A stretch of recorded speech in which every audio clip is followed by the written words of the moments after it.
Startup world is really exciting right now. You need to acknowledge that there is risk that goes into joining a startup or starting your own company. So what I constantly advise people is, first of all, you've got to believe in the concept and love it, because equity will likely be an important component of your compensation, and you're probably taking some sort of a pay cut in many cases to be at a startup.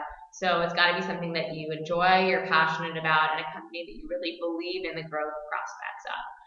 So I think it's reasonable for people joining a company to ask about the growth plans, to ask about financing plans, to really get a picture of where the company is headed and how it's going to be a successful growth story, because many startups are, but many, many more are not.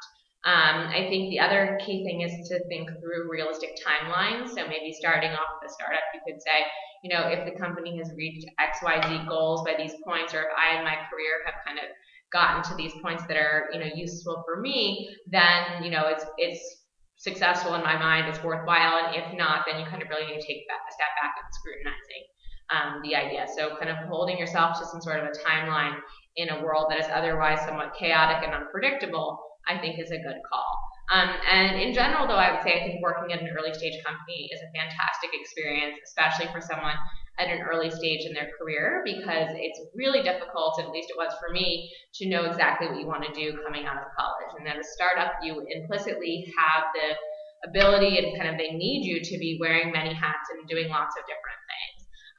And especially in an early stage startup where there might be 5 to 10 people at the company, you could be doing, analytics one day and doing something for the fashion team the next day, or public relations or analytics. And I think that, that diversity of experience helps you hone in the real exposure to these fields and what you want to do in the longer